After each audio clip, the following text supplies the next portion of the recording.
সহ 2 দিন ব্যাপী বিশেষজ্ঞ ডাক্তার দ্বারা চিকিৎসা সেবা ক্যাম্প প্রথম দিবস অনুষ্ঠিত হয়েছে। আজকের প্রথম দিবসে 400-র অধিক রোগী বিনামূল্যে চিকিৎসা সেবা গ্রহণ করেছে।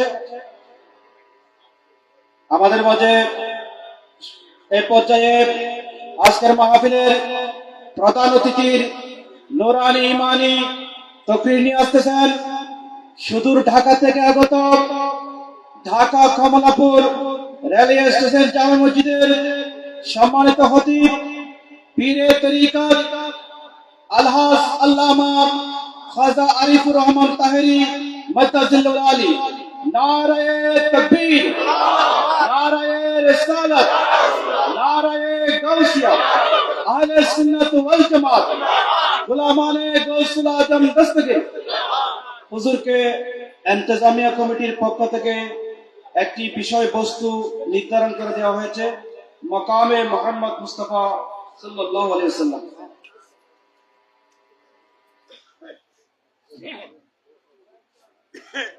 আসসালামু আলাইকুম ওয়া রাহমাতুল্লাহি তাআলা আযজা ওয়া জাল্লা ওয়া বারাকাতুহু। ওয়া আলাইকুম আসসালাম ওয়া রাহমাতুল্লাহি ওয়া বারাকাতুহু। আলহামদুলিল্লাহ আলহামদুলিল্লাহি রাব্বিল আলামিন ওয়াল আকিবাতু লিল মুত্তাকিন।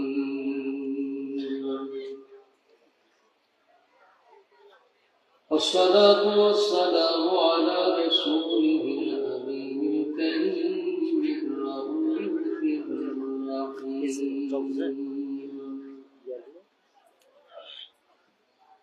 سيدنا ونبينا وشفيعنا وحبيبنا وحبيب ربنا وشفاءنا وشفاء صدورنا وروحنا وقلبنا وقدوتنا وقرتنا وقرة أعيننا محمد رسول الله صلى الله تعالى عليه وسلم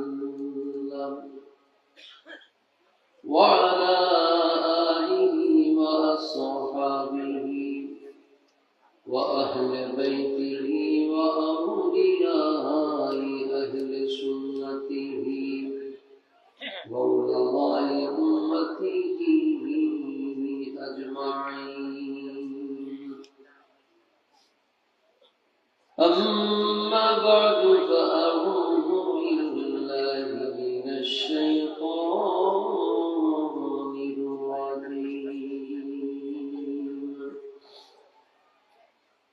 بسم الله الرحمن الرحيم. سبحان الذي أسرى بعبده ليلا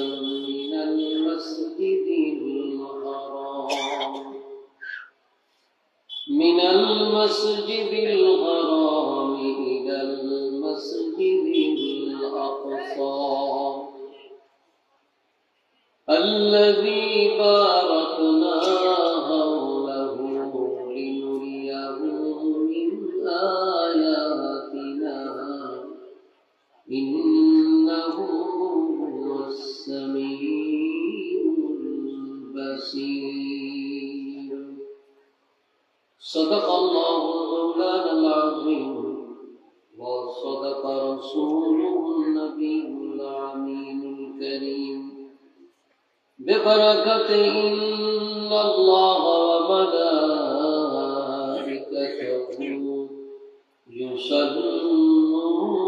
يصلون على النبي يا أيها الذين آمنوا صلوا عليه وسلموا تسليما صلى الله سيدنا سيدنا وعليه وصحبه اللهم صل على سيدنا مولانا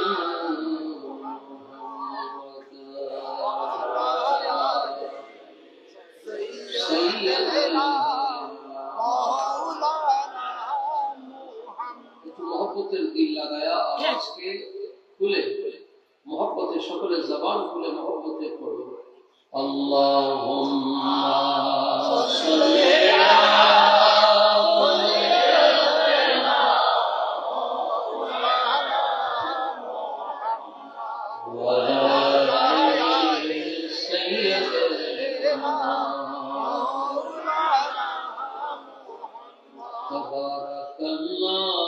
शान तेरी तुझी को जीवा है बेनियाजी कभी तो जोशे ओलम तरानी कभी तकाज़ की वसल कहते अल्लाहुम्मा सल्ली अला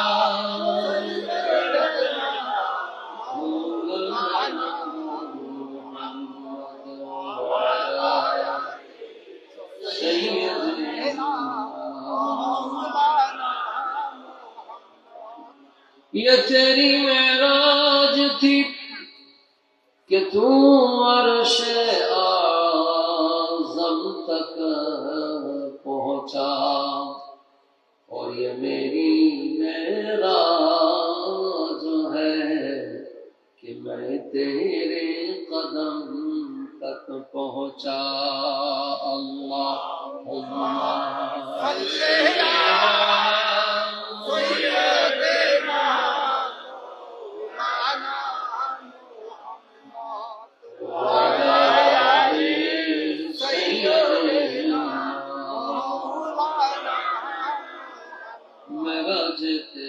खुदा बोले कि जहां আমার হাবিবি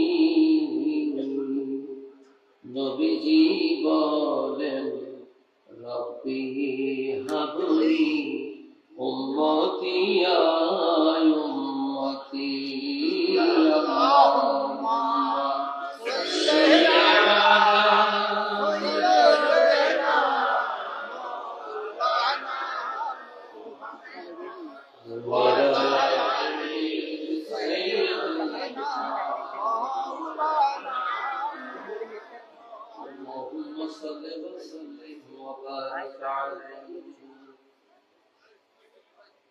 গোলামানে গৌসুল আজম দস্তগীর রাদিয়াল্লাহু তাআলা এই সংগঠনের ব্যবস্থাপনায় আয়োজিত রহমতুল লিল আলামিন সাল্লাল্লাহু তাআলা আলাইহি ওয়াসাল্লামের শুভ আগমন উরসে গৌসুল আজম দস্তগীর রাদিয়াল্লাহু তাআলা উপলক্ষে বিভিন্ন 5 দিন ব্যাপী প্রোগ্রামে খানকায়ে গৌসুল আজম দস্তগীর কালাইয়ারহাট পশ্চিম উত্তর কমজোরি বোয়ালখালীর এই মাঠে আজকের চতুর্থ দিবসের মাহফিলের সম্মানিত সভাপতি জনাব মোহাম্মদ নাসির উদ্দিন, সাধারণ সম্পাদক গোলামানে গৌসুল আজম দস্তগীর রাদিয়াল্লাহু তাআলা সংগঠন বোয়ালখালী চট্টগ্রাম। মাইকে হঠাৎ করে এরকম হলো কেন? প্রথম তো ঠিক ছিল।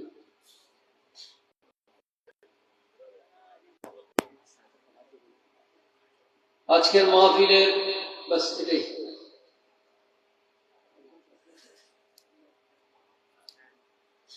আমার পূর্বে অত্যন্ত জ্ঞানগর্ভ, তথ্যবহুল, চমৎকার ভাষায়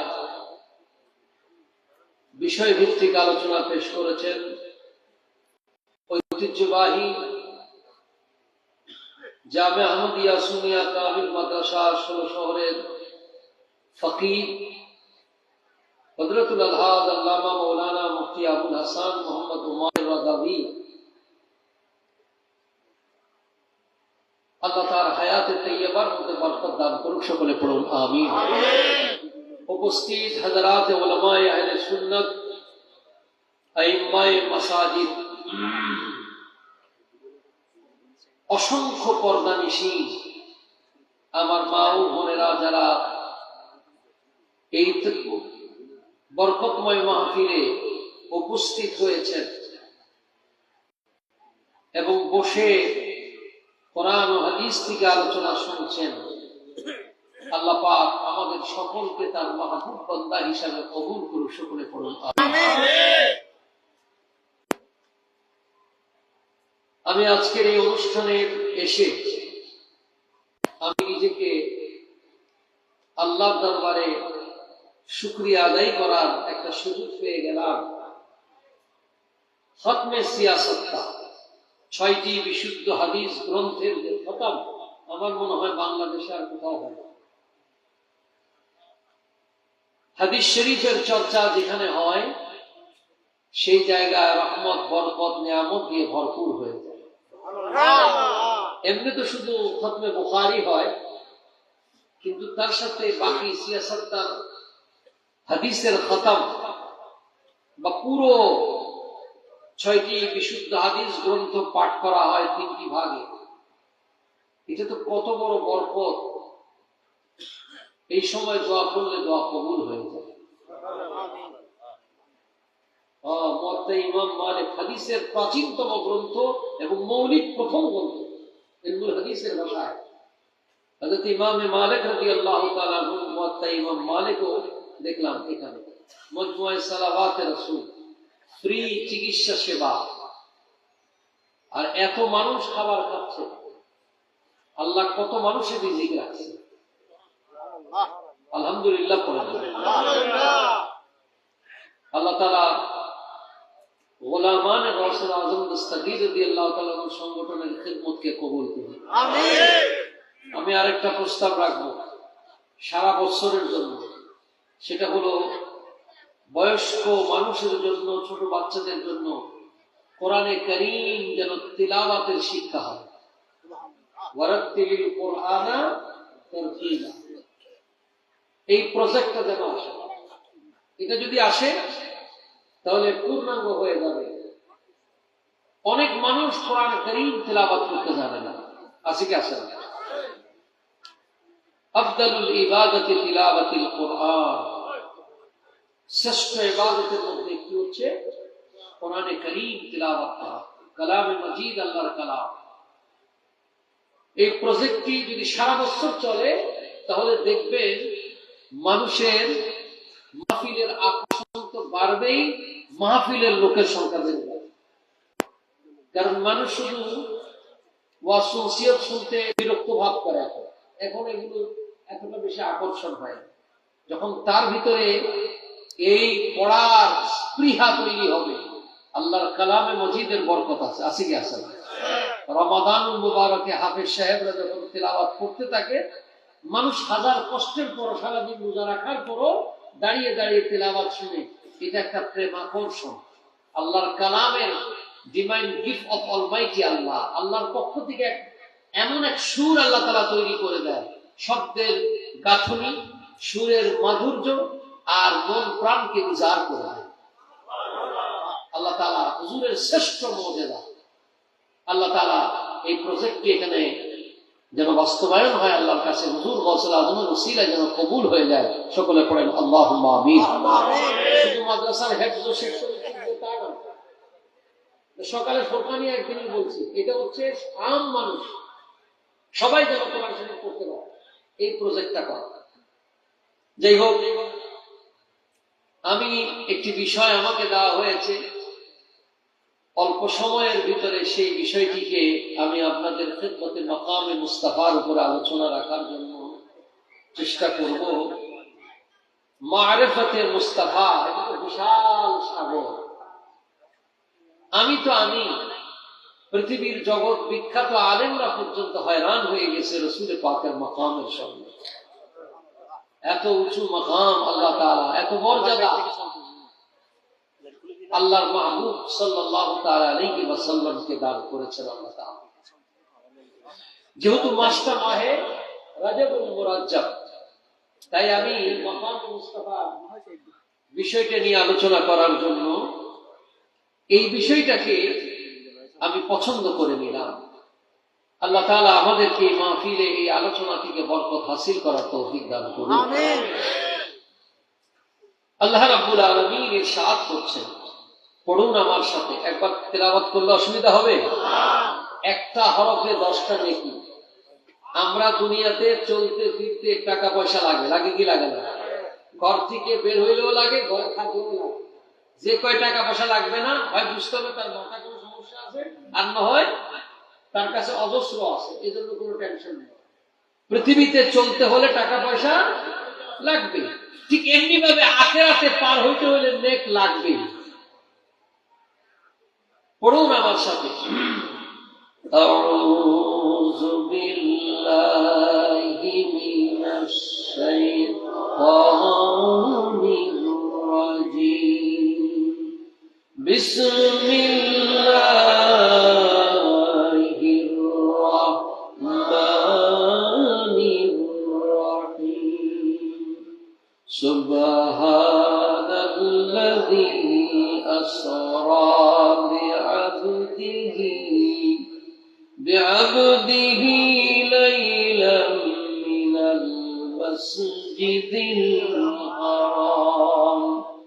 من المسجد الحرام إلى المسجد الأقصى الذي باركنا حوله لنريه من آياتنا إنه هو السميع البصير.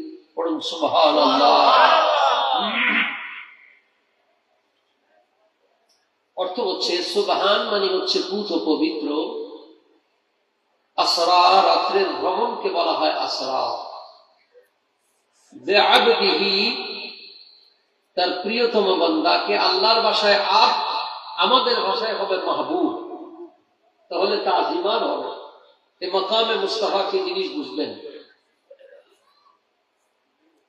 লাইলান, রাত্রের কিছু অংশে, মিনাল মসজিদিল হারাম ইলাল মসজিদিল আকসা, মসজিদে হারাম থেকে মসজিদে আকসায় নিয়ে গেলেন, বাইতুল মাকদাসের দিকে। বাইতুল্লাহিল হারাম হলো বাইতুল হারাম, যেটা সেটা মক্কা শরীফের মধ্যে যে কাবা ঘর আছে ওইটাকে বোঝানো হয়েছে। কোথায় নিলেন? বাইতুল মাকদাসের মধ্যে নিয়ে গেলেন। আল্লাহ বলেন আল্লাযী বারাকনা হাওলাহু। সফর তো অনেক রকম হয়, কষ্টের আছে, আনন্দের আছে। আল্লাহ বললেন পুরো সফরটাকে আমি বরকতময় করে দিয়েছি। বরকত শুধু মসজিদে হারামের মধ্যে দেন নাই, হাউলাহু, ইধর ভি হ্যায় উধর ভি হ্যায়, ভিতরে বাইরে সব জায়গায় আল্লাহ বরকত দিয়ে ভরপুর করে দিলেন। আল্লাহ কেন দিলেন? লিনুরিয়াহু মিন আয়াতিনা, আমি আল্লাহর নিদর্শনগুলি দেখাবার জন্য। ইন্নাহু হুয়াস সামিউল বাসীর। ইন্নাহু হুয়া জামির, আল্লাহর জন্য আল্লাহ অর্থে, রসুল জন্য রসুলের অর্থে, অর্থাৎ তিনি সামিউন বাসীর, তিনি শ্রবণ করেন এবং দ্রষ্টা দেখেন। আয়াতে কারিমার সরল অনুবাদ হচ্ছে পূত পবিত্র সেই সত্তা, সেই আল্লাহ তাআলা তার মাহবুবকে রাতের কিছু অংশে মক্কাতুল মুকাররমার মসজিদে হারাম থেকে মসজিদে আকসা, জেরুজালেমের মসজিদে নিয়ে গেলেন। গোটা সফরকে আল্লাহ তাআলা বরকতময় করলেন, ভিতরে বাইরে। আর এই সফর এই জন্য করালেন যে আল্লাহর গোটা সৃষ্টিকে আল্লাহ তাআলা তার মাহবুবকে দেখাবেন। বড় করে বলুন সুবহানাল্লাহ। তিনি শোনেন এবং দেখেন। আয়াতে কারীমার মধ্যে আল্লাহ তাআলা প্রথমেই আয়াতে কারীমায় শব্দ ব্যবহার করেছেন সুবহান। আল্লাহ তো এখানে আলহামদুলিল্লাহ শব্দ ব্যবহার করতে পারবেন, তা করলেন কেন? আল্লাহর প্রত্যেকটি কাজ হিকমতপূর্ণ। আল্লাহর প্রত্যেকটা কাজ কি? হিকমতপূর্ণ। কারণ বিজ্ঞানের দৃষ্টিতে মহাকাশ মহাজগৎ এটা পরিভ্রমণ করাই অল্প সময়, এটা অবাস্তব। মাধ্যাকর্ষণ শক্তিকে ভেদ করে কোন বস্তু উপরের দিকে যেতে হলে তার গতি লাগবে তার থেকে বেশি। এটা বিজ্ঞানের ভাষায় একটা থিওরি। আবার পৃথিবীর গোটা পৃথিবীকে ঘূর্ণায়মান হতে হলে এটার একটা গতি আছে। আলোর গতির হিসাব করে মানুষ, পৃথিবীতে বিজ্ঞানীরা হিসাব করেন যে আলোর যেই গতি সেটা হচ্ছে প্রতি সেকেন্ডে 1,86,000 মাইল। এর থেকে যদি বড় গতি সম্পূর্ণ কেউ হয় তাহলে আলোর গতির আগেই যেতে পারবে। তো পৃথিবীর এই মহাজগৎ, মহাকাশ, মহাবিশ্ব, এইগুলিকে ভেদ করে আল্লাহ তাআলার মাহবুব চলে যাবেন, আবার ফিরে আসবেন, এটা পৃথিবীতে মানুষের কাছে অবাস্তব মনে হয়। কথা কন, এটাকে কি মনে হয়? আল্লাহ রাব্বুল আলামিন সুবহান শব্দ ব্যবহার করে বুঝালেন আমার মাহবুবকে নিয়ে গিয়েছি আমি আল্লাহ। সুবহান আল্লাহ তাআলার ওই জাতে পাকের নাম, যার অর্থ হচ্ছে পূত পবিত্র। যেহেতু মেরাজ শরীফের মধ্যে দাওয়াত দিয়ে নিয়ে গেলেন স্বয়ং আল্লাহ। ধরে বলেন কে নিয়ে গিয়েছেন? আল্লাহ হলেন কাদের মুতলাক। আল্লাহ হলেন কাদের মুতলাক। ইন্নাল্লাহা আলা কুল্লি শাইইন কাদির। সমস্ত কিছুর উপরে যিনি ক্ষমতা রাখেন তার নাম আল্লাহ রাব্বুল আলামিন। ফাআলু বিমা ইউরিদ, তিনি যা চান তাই করতে পারেন, সেটা হচ্ছে আল্লাহ পাকের গুণ। আল্লাহ বলেন আমি নিয়ে গিয়েছি। পৃথিবীর হিসাবের কথা তোমরা বাদ দাও, আমি আল্লাহ নিয়ে গিয়েছি। যদি আমার মাহবুবের মেরাজকে অস্বীকার করো তাহলে আমি আল্লাহর কুদরতকে অস্বীকার করা হয়। তাই আমি সুবহান ব্যবহার করে বুঝিয়ে দিলাম, আমি আল্লাহর মেরাজে নিয়ে যাওয়াটা যদি অস্বীকার করো তাহলে আমি আল্লাহর কুদরতের উপরে আয়েব হয়, দোষ হয়। এই জন্য আল্লাহ তাআলা সুবহান ব্যবহার করে বুঝালেন আমি পূত পবিত্র, আমি আল্লাহ তাআলা নিয়ে গিয়েছি, এর ভিতরে কোনো আয়েব বা দোষ নাই। বলুন সুবহানাল্লাহ। আল্লাহ বললেন সুবহান শব্দ এই জন্য ব্যবহার করেছেন। এরপরে আল্লাহ রাব্বুল আলামিন ব্যবহার করলেন আসরা শব্দ ব্যবহার করলেন। আরবিতে রাত্রে যদি কেউ ভ্রমণ করে তাকে আসরা বলা হয়। এখানে একটা মহা প্রশ্ন আসতে পারে, দিনের বেলায় কেন মেরাজ করালেন না? যদি দিনের বেলায় আল্লাহর মাহবুবকে ঊর্ধ্ব গমনে নিয়ে যেতেন, গোটা সৃষ্টির মধ্যে যারা তখন ছিল সবাই দেখত, কোনো কিলোকাল হতো না, কোনো প্রশ্ন হতো না। কিন্তু রাতের বেলায় কেন নিয়ে গেলেন? এর কারণ হলো রাত্রে বেলা সবাই ঘুমায়া থাকে, কিন্তু আল্লাহ এবং রসুলের প্রেমিকরা রাত্রে জাগ্রত হয়ে যায়। রাত্রটা হচ্ছে প্রেমাকর্ষণের সময়।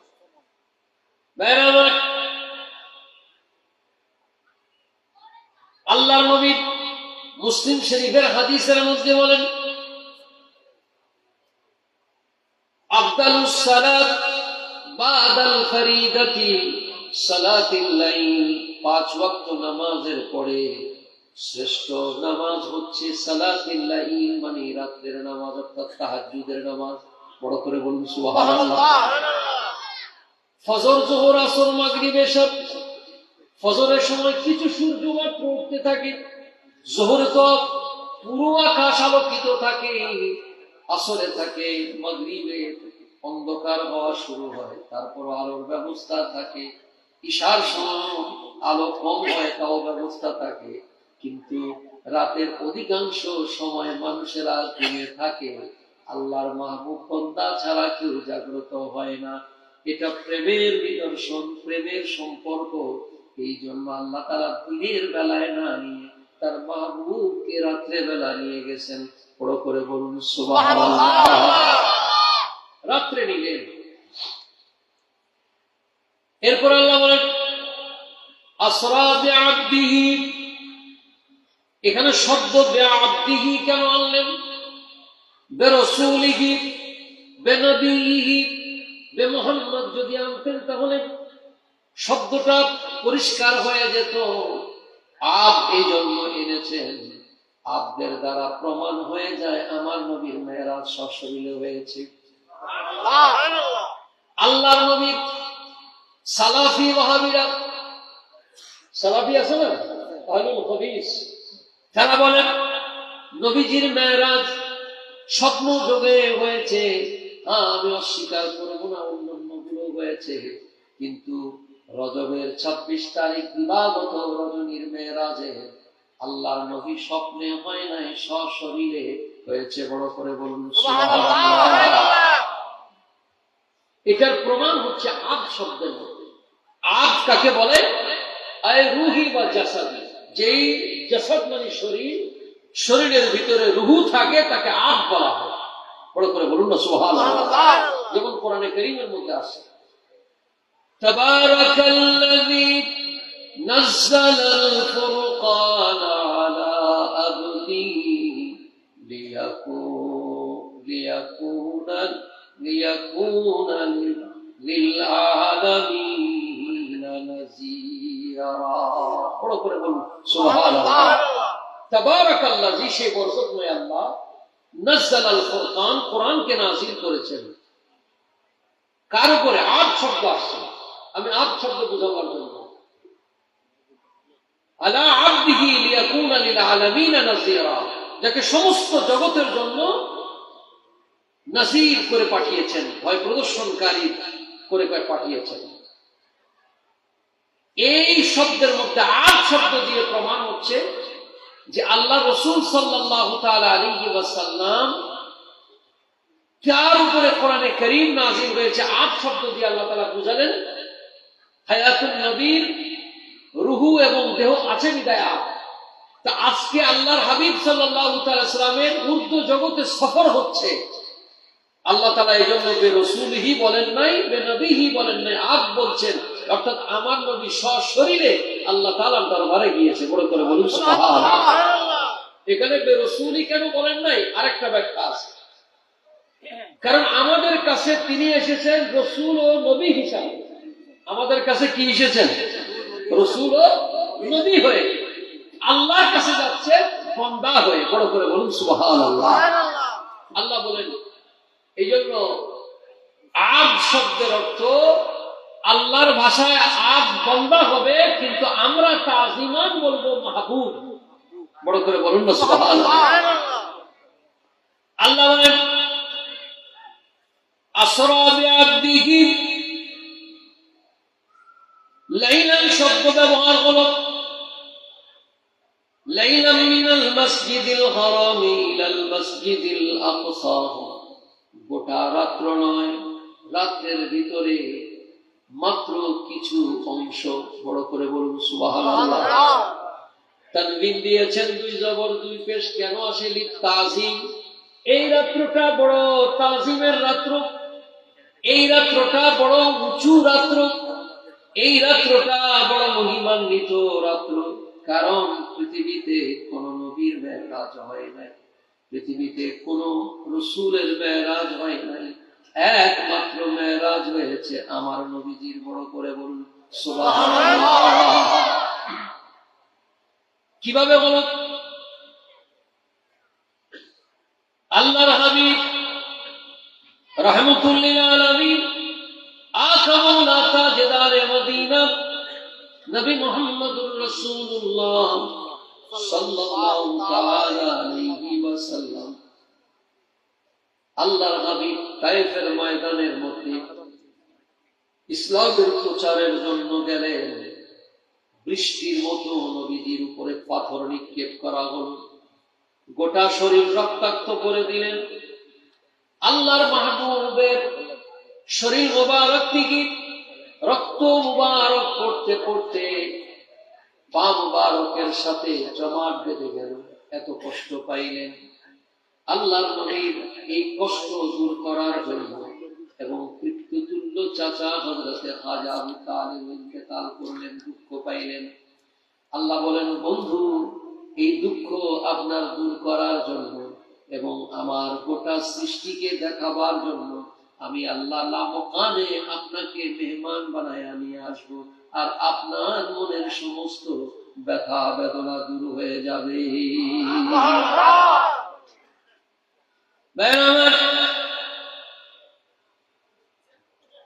আল্লাহ রাব্বুল আলামিন জিবরিল আমিনকে বললেন, জিবরাইল, আমার বন্ধুকে নিয়ে আসো। আমার বন্ধুকে আনার জন্য আল্লাহ রাব্বুল আলামিন কতগুলো ব্যবস্থা করলেন।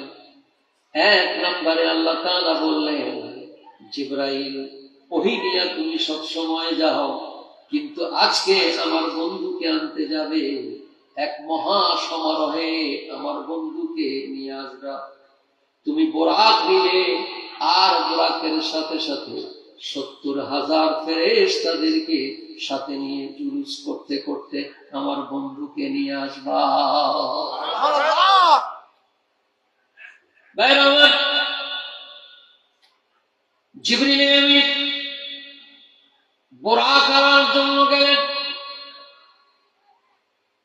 জিবরিল আমিন যে বোরাক টানতে যাবেন, যে দেখতেছেন অসংখ্য বোরাক, কোন বোরাকটা নিবেন?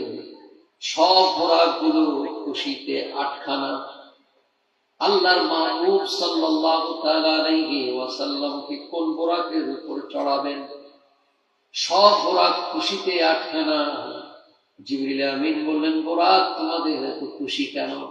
বলে, আমাদের কাছে এলান এসেছে, খবর এসেছে, রাহমাতুল লিল আলামিন আরশে আজিমের মেহমান হয়ে আসতেছেন। বড় করে বলুন সুবহানাল্লাহ। আর তার বাহন হবে বোরাক, আর সেই বোরাক, এই জন্য আমরা খুশিতে আটখানা। জিবরিল আমিন দেখলেন সবাই খুশিতে আত্মহারা, কিন্তু একটা বোরাক কাঁদতেছে, কান্নার শব্দ আসতেছে। জিবরিল আমিন ওই কান্না যেখান থেকে আসে সেখানে পৌঁছলেন। পৌঁছে দেখেন একটা বোরাক মাথা ফেলে দিয়ে চোখের পানি ফেলে ফেলে কাঁদতেছে। জিজ্ঞাসা করলেন, সমস্ত বোরাক গুলো খুশিতে আটকানা, তুমি কেন কাঁদতেছো একটু বলো।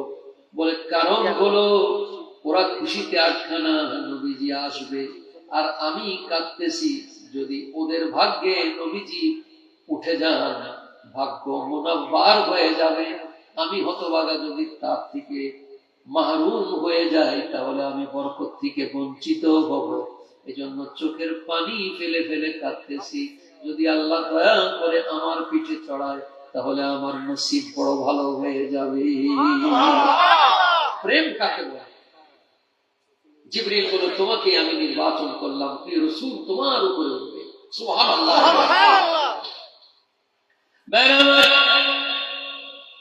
আল্লাহর নবী দুটো বর্ণনা আসছে। একটি কোন রাসূল পাকের জীবনী গ্রন্থের মধ্যে আসছে, আল্লাহর নবী উম্মে হানির ঘরের মধ্যে ঘুমিয়েছিলেন। আল মাওয়াহিবুল লাদুনিয়া বিমিনহাইল মুহাম্মাদিয়া শারিহুল বুখারী ইমামে কুস্তালানি আলাইহির রাহমা লেখেন, দুটোটাই বর্ণনা আসছে। একটি আসছে বুখারী থেকে, আল্লাহর নবী রাহমাতুল লিল আলামিন উম্মে হানির ঘরের মধ্যে ঘুমিয়েছিলেন। জিবরিল আমিন প্রথমে আসলেন। জিবরিল আমিন সরাসরি এসে আল্লাহর নবীর হুজরা শরীফের মধ্যে ঢুকেন নাই দরজা দিয়ে, কারণ সূরাতুল হুজরাতের মধ্যে আল্লাহ তাআলা হুকুম করে দিয়েছেন, লা তাদখুলুল বুয়ুতা খবরদার নবীর ঘরে পারমিশন ছাড়া প্রবেশ করা যাবে না। বড় করে বলুন সুবহানাল্লাহ। এটা নবীর মর্যাদা। বাবারা আমার, উপর থেকে টালি দেওয়া সাপ থাকে, আগে যারা দেখছি সরাইয়া ফেললেন। জিবরিল আমিন ভিতরে প্রবেশ করলেন। আল্লাহর নবী সেখানে আরাম ফরমাচ্ছেন, ঘুমাচ্ছেন। জিবরিল আমিন বললেন, ইলাহুল আলামিন, আপনার বন্ধুকে আমি কিভাবে জাগ্রত করব? আল্লাহ পাক ইলকা করলেন, জিবরিল কাব্বিলু কাদামাইহি, আমার বন্ধুর কদমের মধ্যে যায় চুমা লাগায়া দাও। এটার ব্যাখ্যা হযরত মেহবুব ইলাহি খাজা নিজামুদ্দিন আউলিয়ায়ে দেহলি তার বিশ্ববিখ্যাত কিতাব রাহাতুল মুহিব্বিনের মতো আছে। জিবরিলের পুরো দেহ থেকে নূর দিয়ে তৈরি, কিন্তু আল্লাহ তাআলার কুদরত, তার এই জিহ্বার মধ্যে আল্লাহ তাআলা আঠোঁটের মধ্যে নূর দেন নাই, কর্পূর দিয়েছেন। কর্পূর এমন একটা পদার্থ যেটা হাতের মধ্যে রাখলে মনে হবে যেন বরফ রাখছেন, কিন্তু বরফের মতো ঠান্ডা হবে না। জিবরিল কাব্বিলু কাদামাইহি, বন্ধুর কদমের মধ্যে যায় একখানা চুমু দিলেন, ঠোঁট দুইটা লাগায়া দিলেন। ঠান্ডা অনুভব হলো। নবীজি চক্ষু মুবারক খুললেন, বললেন, জিবরাইল হঠাৎ এ সময় কি ব্যাপার? বলে, আল্লাহু ইয়াকরাউস সালাম, আল্লাহ আপনাকে সালাম দিয়েছেন। ইন্নাল্লাহ আশতাকা ইলা লিকাইকা ইয়া রাসূলুল্লাহ, আল্লাহ আপনার জন্য অপেক্ষা করতেছেন, আপনি তৈয়ার হয়ে যান। এটা হলো একদম বুখারীর বর্ণনা। হযরত আনাস রাদিয়াল্লাহু তাআলা আনহু থেকে রওয়ায়াত, নবীজি বলেন, বাইনানা আনা নাইমুন ফিল হাতিমে মুদতাজিয়ান, আমি হাতিমে কাবার মধ্যে এক পাশ হয়ে শুয়েছিলাম। ইজা তানিয়াতি, এমন সময় একজন আগন্তুক আমার কাছে আসলো। ফাশাক্কা, আমার সিনাকে তুলে ফেললো। বলার পর আমার এই হৃদয় থেকে পিণ্ডটা বের করে এটাকে কাশতারির মধ্যে জমজমের পানির মধ্যে রাখলো। সুবহানাল্লাহ। বুখারীর এই বর্ণনা, শারিহুল বুখারী, আমাদের হানাফি মাযহাবের শরাব আল্লামা বদরুদ্দিন আইনি হানাফি ব্যাখ্যায় লেখেন, জিবরিল আমিন যখন আমার নবীর সিনা চাক করলেন, ফাশাক্কা খুললেন, খুলে দেখতেছেন আমার নবীর কলব মুবারকটা কেমন। বলেন, কলবুন শাদীদুন ফীহি আইনানি, আমার নবীর কলব মুবারকটা পুত পবিত্র, কোনো দাগ নাই। বড় করে বলুন সুবহানাল্লাহ। এখানে তাসাউফের একটা মুদাল্লাল কথা আছে। তাসাউফের একটা মৌলিক কথা হচ্ছে কলবকে পুত পবিত্র করা এবং কলবকে রুহানি শক্তিতে ভরপুর করা। সুবহানাল্লাহ বলবেন না? কিন্তু আমাদের দেশে এটা খুব কমই মানুষ মানে। মুরিদ হয়, 10 জন হয়েছে, এই জন্য উনি হয়ে গেছে। আসলে যে মুরাদ কি তা কোনো খবর না। উদ্দেশ্য কি? আল্লাহকে পাওয়া। এই কলবটাকে মৌলিক জায়গা বলা হয়েছে, কারণ আল্লাহ রাসূল সাল্লাল্লাহু আলাইহি ওয়াসাল্লামের হাদিস আছে, ইন্না ফিল জাসাদে মুদগা, আল্লাহর নবী বলেছেন, নিশ্চয়ই শরীরের মধ্যে একটা মাংসের টুকরা আছে। যখন সারা ওই মাংসের টুকরাটা অপবিত্র হয়ে যায়, সারা দেহটা অপবিত্র হয়ে যায়। ওইটা যদি পবিত্র হয়ে যায় তাহলে সারা দেহটা কি হয়ে যায়? এটা কি? আলা ওয়াহিয়াল কলব। এই কলব, এটা যদি পবিত্র হয়ে যায়, মুসলিম শরীফের মধ্যে হাদিস আছে, যদি কোনো বান্দা গুনাহ করে, সেই গুনার দাগ কলবের মধ্যে যেয়ে পড়ে। এই কলবের দাগ যখন সে ইস্তেগফার পড়ে তখন দূর হয়ে যায়। আর যদি না পড়ে, গুনাহ কন্টিনিউ থাকে, তখন একটা দুইটা দাগ পড়তে পড়তে পড়তে পড়তে পুরা কলব কালো হয়ে যায়। কাল্লা বালরানা আলা কুলুবিহিম, কোরআনে কারীমের মধ্যে আছে। ওই কলব পুত পবিত্র হওয়া, এটা হচ্ছে রুহানিয়তের সবচেয়ে বড় শিল্প। বড় করে বলুন না সুবহানাল্লাহ। তো হুজুর তো সাইয়্যিদুল মাসুম, হুজুরের কলব মুবারক খুলে এটা বলার উদ্দেশ্য কি? আসলে হাকিকত হলো আমার হুজুরের কলব মোবারকের হাই অবস্থানটা কি। জিবরিল আমিন আমার প্যারা মাহবুবের কলব মোবারককে দেখলেন, কলবুন শাদীদুন ফিহি আইনানি, এমন কলব মোবারক যে কলব মোবারকটা পুত পবিত্র, আবার কলব মোবারকের মধ্যে দুইখানা চক্ষু মোবারক আছে। শুধু ওই কলব মোবারকের মধ্যে চক্ষু আছে তাই নয়, তো তাসমাআনে তুবসিরানে তাসমাআনি, দুইখানা কান মোবারক আছে যা দিয়ে শোনা যায়। বড় করে বলুন সুবহানাল্লাহ। আমার নবীর কলব মুবারকের ভিতরে চক্ষু মুবারক আছে, একটা হলো মাথার চক্ষু মুবারক, আরেকটা হলো কলব মুবারকের মধ্যে চক্ষু আছে, চক্ষু মুবারক আছে। আবার কলব মুবারকের মধ্যে কান মুবারক আছে, উযুনানে তাসমাআনে, শোনা যায়। এবং এমন কান যেটা দেখা যায়। এর উদ্দেশ্য কি? উদ্দেশ্য হচ্ছে আমরা এই আকীদা রাখি, এটা আমাদের আহলে সুন্নাত ওয়াল জামাতের আকীদা, যে বা যে যেখান থেকে দুরূদ সালাম পড়ি আমার নবী শুনে, আর যদি তবকা আলা হয় তাহলে তাকেও আমার নবী দেখে। বড় করে বলুন সুবহানাল্লাহ। এজন্য আমরা মিলাদে তাজিমান দাঁড়াই। বড় করে বলুন না সুবহানাল্লাহ। মিলাদে কিভাবে দাঁড়াই? সম্মানার্থে দাঁড়াই, কারণ আমার নবী দেখতেছে। বড় করে বলেন না সুবহানাল্লাহ। আমি দেখি না, এটা আমার আয়াত, উনি দেখে না ওনার আয়াত, কিন্তু নবী তো দেখতেছে। সুবহানাল্লাহ। বাবারা আমার, জিবরিল আমিন ওই কলব মুবারককে দেখলেন। আল্লাহর হাবিব রাহমাতুল লিল আলামিন হুজুর করিম সাল্লাল্লাহু তাআলা আলাইহি ওয়াসাল্লাম কি জিবরিল আমিন সিনা চাক কেন করলেন? এখানে অনেক লম্বা ব্যাখ্যা আছে, সময় কম।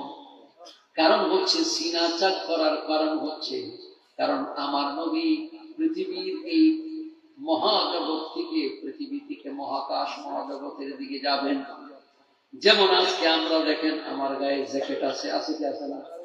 হযরতের গায়েও আছে মোটা কাপড়, আছে কি আছে না?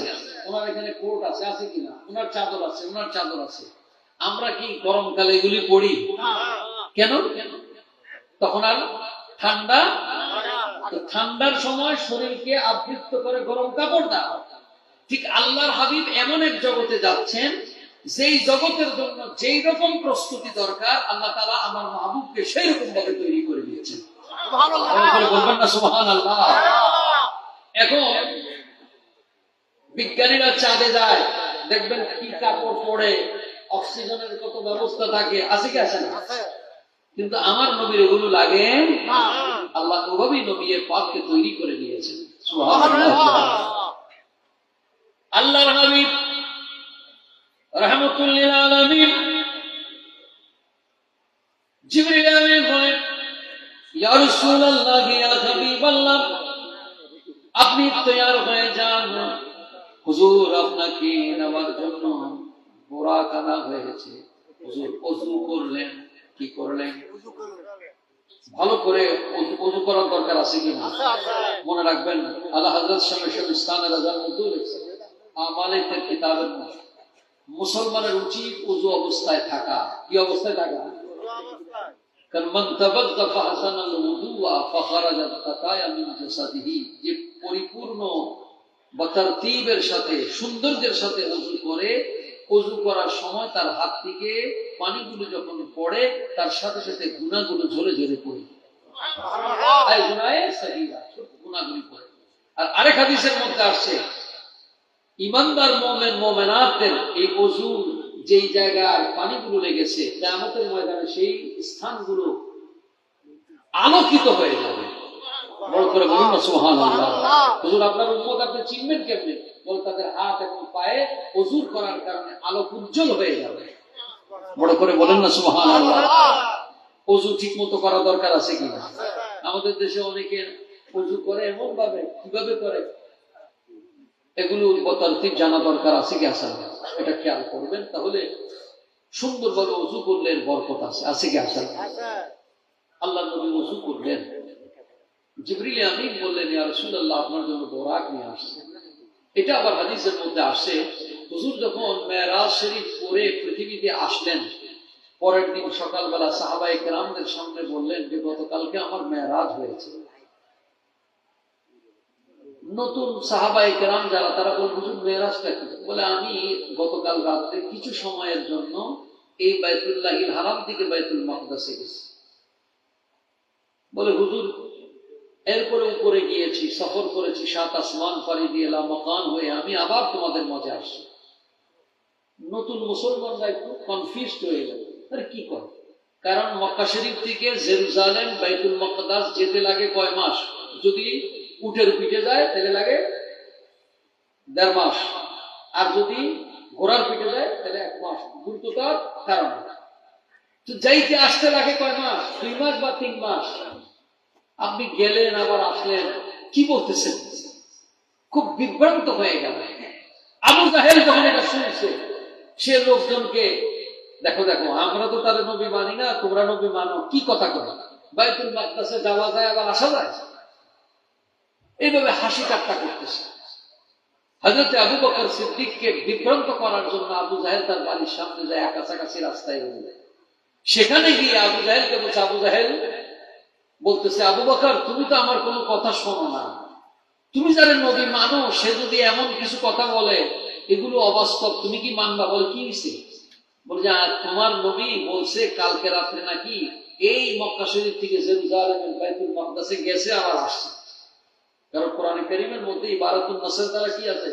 আসরা বিআবদিহি লাইলান মিনাল মসজিদিল হারামি ইলাল মসজিদিল আকসা। কারণ এটা তাদের দৃষ্টিতে এটার ধারণা আছে, উপরের আলোচনা অন্য জায়গায় আছে। এখানে আবু জাহেল যখন আবু বকর সিদ্দিককে এই কথা বলছে, কে বলছে এটা? তোমার নবী বলছে। তো উনি এখন কই? হা হুয়া জালিসুন ফিল মসজিদিল হারাম, যে দেখো উনি এখন মসজিদে হারামে বসে আছে আর এগুলি বলতেছে। তা আবু বকর সিদ্দিক রাদিয়াল্লাহু তাআলা আনহু বলেন, লাউ কানা ক্বালা হাযা ওয়াল্লাহি সাদাকা, আমার নবী যদি এটা বলে থাকে সব সত্য বলেছে। বড় করে বলবেন না সুবহানাল্লাহ? ইবাল সিদ্দিক আকবরের কেমন দেখেন। আবু জাহেল তাকে চাইছে বিভ্রান্ত করতে। আবু বকর সিদ্দিক এখনো কোনো কাহিনী শুনেই নাই, কোনো কিছু এখনো রাসূলের পাকের জবান থেকে শুনেই নাই। সে সরাসরি জবাব দিব, লাউ কানা ক্বালা হাযা ওয়াল্লাহি সাদাকা, যদি আমার নবী বলে থাকে তো সব সত্য বলছে। সুবহানাল্লাহ। আবু বকর সিদ্দিকের ঈমান। সিদ্দিক আকবর রাদিয়াল্লাহু তাআলা আনহুর এই জবাব শুনে আবু জাহেল বেকুব হয়ে গেল, বলে, কারে কি শুনে গেল? এবার নবীজির কাছে এসে বললেন, ইয়া রাসূলুল্লাহ, আবু জাহেল তো মানুষকে বিভ্রান্ত করতেছে। কেন? বলে, হুজুর আপনার নাকি কালকে মেরাজ হয়েছে, আপনি এভাবে সফর করেছেন, এগুলো বলে বলে মানুষকে বিভ্রান্ত করতেছে। বলে, তাহলে তুমি কি বলছো? বলে, হুজুর আমি বলছি আপনি যা বলছেন সব সত্য। হুজুর খুশি হয়ে বললেন, আনতা সিদ্দিক। বড় করে বলুন না সুবহানাল্লাহ। সিদ্দিক আকবর রাদিয়াল্লাহু তাআলা আনহু থেকে একটি সিলসিলা আধ্যাত্মিকতার বের হয়েছে, তার নাম নকশবন্দিয়া মুজাদ্দিদিয়া। বড় করে বলুন সুবহানাল্লাহ।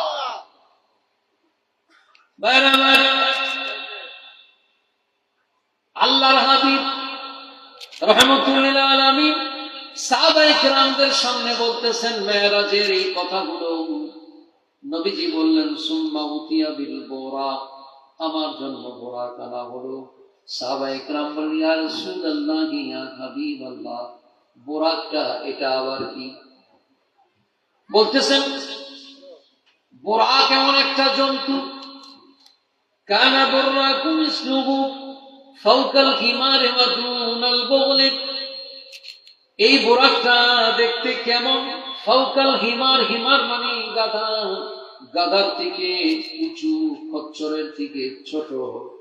আল্লাহর নবী বলেন, এমন একটি বাহন আল্লাহ পাক আমার নবীর জন্য ব্যবস্থা করে দিলেন। বড় করে বলুন সুবহানাল্লাহ। ভাইরা আমার, বাবারা আমার, সেই বুরাক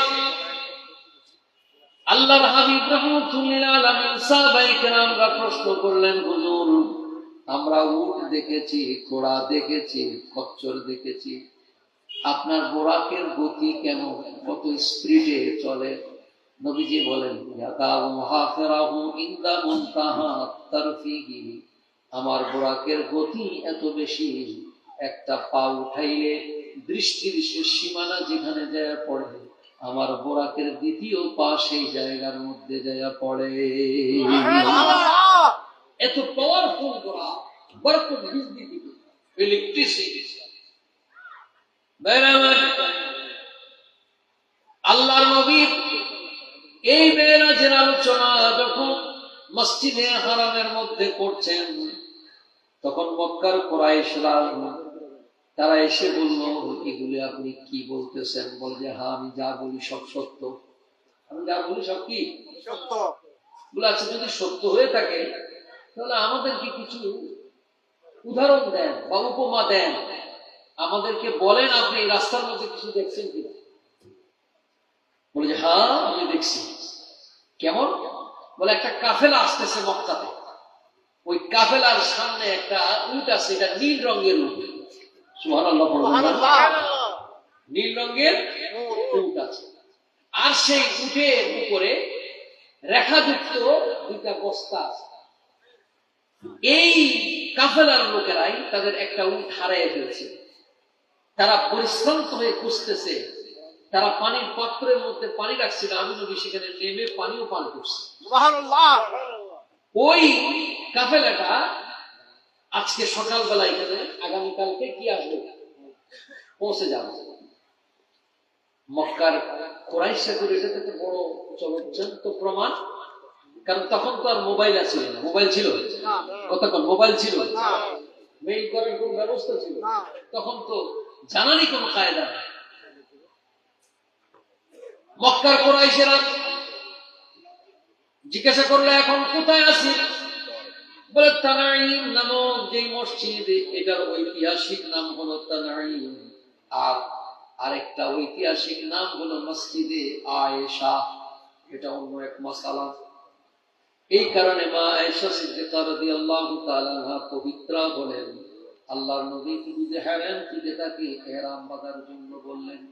হযরত আব্দুর রহমান তার ভাতিজা, তার মাধ্যমে তিনি যে একসাথে যে ইহরাম বেঁধে আসলেন, এজন্য ঐতিহাসিক এর আরেক নাম হলো মসজিদে আয়েশা, আর ঐতিহাসিক নাম হলো মসজিদে তানাঈম। বাবারা আমার, ভাইয়েরা আমার, কাদা পাহাড়ের উপর দিয়ে মক্কার কুরাইশেরা উঠলেন। ওইখানটায় উঠে তারা সূর্য উঠার আগে লক্ষ্য করতেছেন একটা কাফেলা আসতেছে। যেইভাবে আমার নবী বর্ণনা দিয়েছেন, কাফেলার সামনে একটা নীল রঙের উট আছে, ঠিক তারাও তেমনি ভাবে দেখলো, দেখে বলল, ওই তো দেখা যায় উঠে, ওই কাফেলা নীল রঙের দেখা যাচ্ছে। এত জলজ্জান্ত প্রমাণ পাওয়ার পর আল্লাহ পাক তাদের কপালে ঈমান নাই, এজন্য তারা রাসূলের মেরাজকে স্বীকার করলেন না। নাউযুবিল্লাহ করেন। কিন্তু আল্লাহ নবী তাকে দেখায় দিলেন। বাবা আমার, আল্লাহর হাবিব রাহমাতুল লিল আলামিন সাহাবায়ে কেরামের সামনে পুরো মেরাজে মুস্তাফার আলোচনা করতেছেন। সাহাবায়ে কেরাম রিদওয়ানুল্লাহি তাআলা আলাইহিম আজমাইন শুনতেছেন। নবীজি বলেন, আমার সামনে বোরাক আনা হলো। এই বোরাকের মধ্যে মুসরাজান লামুল জামান, লাগাম ছিল, গদি ছিল। উটের পা যেরকম বোরাকের পা ছিল সেরকম, সিনাটার সামনের দিকটা ছিল বাঘের সিনার মতো, পেছনটা হলো তেজস্বী ঘোড়ার মতো, বড় পাখির মতো তাদের ডানা আছে। আল্লাহর নবী বলেন, ইয়াকুত এবং জামরুদ পাথর দিয়ে আমি নবীকে বসার জন্য আল্লাহ তাআলা একটা গদির ব্যবস্থা করে দিয়েছেন।